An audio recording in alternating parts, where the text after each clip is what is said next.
ধন্যবাদ চট্টগ্রামের কেন আছেন আশা করি ভালো আছেন। আজ আসছি দিন নতুন বাতিঘর এবং লাইট হাউস কুতুবদিয়া না ইয়ে আচ্ছা যাই হোক এই কুতুবদিয়ার না যে ওনারা সব কি পর্যটন এলাকা ওনারা মনে করিবেন না আমি বর্তমানে কক্সবাজার এসেছি, আসলে কক্সবাজার নয় ইয়া নদী এই কুতুবদিয়া এই নতুন বাতিঘর নামে একটা স্থান ইয়ে হালিয়া উদ্বোধন হয়ে এই বলতে লাইট হাউস, এই লাইট হাউসের হাসকি এবং আপনারা এটা কুতুবদিয়া স্টাইলে কি কি করা পারবো সন্ধ্যা হরাইবেন এবং এই কুতুবদিয়ার আর কি দরকার এই কুতুবদিয়ার জনসাধারণত বুঝার করতে মার ভাই লড়াই কেজন।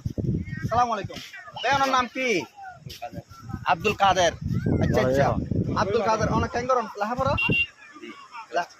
ক্লাস 10 যে ইয়ে ওনারা তো এই যে লাইট হাউস ইয়ে এই লাইট হাউস অন দ্বারা ঘর তো কেন লাগে মানে খুশি লাগেন না কি লাগে? খুশি লাগে। এই লাইট হাউসের দ্বারা এই এলাকার উন্নত হই কিনা মানে উন্নত হয়ে বলতে এই এই মানে এই বিক্সে পরিণত গিয়ে মানে কক্সবাজারের নাম ওকে বিক্সে পরিণত গিয়ে, ঠিক আছে না? এই বিক্স হলে যে মনে করেন আর কি কি প্রয়োজন আছে বলে মনে হয়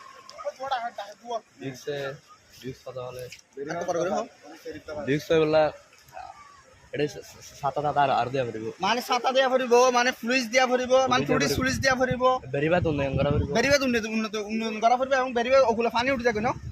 আচ্ছা আচ্ছা বর্ষাকালে পানি বেরিবার ডাক্তার লাগে।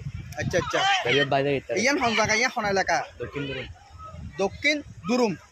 এই দক্ষিণ দুরুমের যে নতুন বাতিঘর নামে পরিচিত এই স্থানের যে হালিয়া উদ্বোধন হয়ে এই লাইট হাউস, আসলে এই লাইট হাউস সাইবেল্লা বলি আমরা দেখতে পাচ্ছেন হাজার হাজার জনগণ এবং বাইরের তুন বেগুন এটা এই লাইট হাউস সাইবেল্লা বলি আসলে এটা জনগণের উদ্দেশ্য এবং জনগণের আশা প্রত্যাশা করার থেকে এই লাইট হাউস এই বিক্স নামে পরিবর্তিত করে ফেলা বলে এরা এটা উপর নির্দিষ্ট খুব জনগণের শক্ত করে পেরিগাতের দরকার আছে এবং পাশাপাশি টুরিস্ট প্লেস দরকার আছে।